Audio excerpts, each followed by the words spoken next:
আমরা সবসময় মাছ মাংস খেতে খেতে আমাদের শরীরের 12টা বাজাচ্ছি, কিন্তু আমরা চাইলে এইভাবে পুষ্টিকর খাবারগুলো আমরা নিজেরাও খেতে পারি, অন্তত বাচ্চাদেরকেও খাওয়াতে পারি। হ্যালো ফ্রেন্ডস, আসসালামু আলাইকুম। আজকে রেসিপিতে স্বাগতম জানাচ্ছি। আজকে মসুরি ডালের রেসিপি নিয়ে চলে আসলাম। এভাবে ডাল রান্না করলে বাচ্চা থেকে বড় সবাই চেটেপুটে খাবে, তো আর কথা নয়, রেসিপি শুরু করছি। প্রথমে আমি এখানে 1 কাপ ডাল আগে থেকে ভিজিয়ে আমি 4 কাপ পানি দিয়ে সিদ্ধ করে বসিয়ে দিয়েছি। ডালটা যখন সিদ্ধ হয়ে গিয়েছে তখন আমি হাফ কেজির মতো একটি পেঁপে দিয়ে দিলাম কেটে ছোট ছোট করে। তারপর আমি এখানে হাফ চামচ হলুদের গুঁড়া দিয়েছি, হাফ চামচের থেকেও অল্প হবে, হাফ চামচ পুরা দেয়নি, পরিমাণ মতো লবণ দিয়েছি, আর 2টি তেজপাতা দিয়ে দিলাম, আর কিছু কাঁচামরিচ মাঝখান থেকে কেটে দিয়ে দিলাম।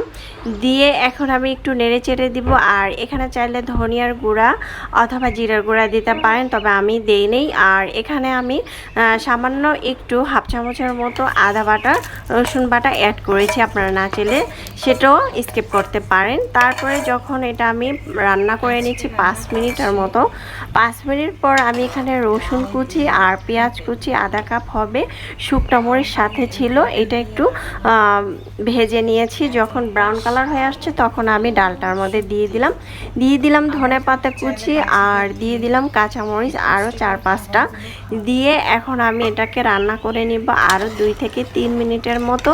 ঝোলটা আপনারা আরও শুকিয়ে নিতে পারেন, যদি আপনারা এটা ডালটা একটু ঝোল চান সেক্ষেত্রে কিন্তু আরেকটু ঝোল কমিয়ে একটু ঝোল রাখতে পারেন। তবে আমি ঝোলটাকে একেবারেই শুকিয়ে নিব। ঝোলটা শুকালেই এটা খেতে অনেকটা ভালো লাগবে। তাছাড়া ঝোল না শুকালেও ডালটা এভাবেই সব থেকে মজার হবে। ডালটা অসম্ভব মজার হয়েছিল, আমার বাসায় সবাই অনেক বেশি পছন্দ করেছিল। আশা করছি আপনাদের বাসায় অনেক বেশি পছন্দ করবে। একদিন হলেও ট্রাই করে দেখবেন আজকের এই ডালটা। আশা করছি আমার আজকের রেসিপিটা আপনাদের ভালো লেগেছে। ভালো লাগলে অবশ্যই চ্যানেল সাবস্ক্রাইব করে লাইক দিয়ে পাশে থাকবেন। যারা ফেসবুক পেজ থেকে দেখছেন তাহলে অবশ্যই তারা ফেসবুক পেজটাকে ফলো দিয়ে দিবেন। ডালের কালারটা খুব সুন্দর আসছে, ডালটা খেতে অসম্ভব মজার হয়েছিল। এতক্ষণ আমার সঙ্গে যারা রেসিপি দেখছেন অসংখ্য ধন্যবাদ জানিয়ে আজকের জন্য বিদায় নিচ্ছি। রেসিপি ভালো লাগলে অবশ্যই ট্রাই করতে পারেন। আল্লাহ হাফেজ।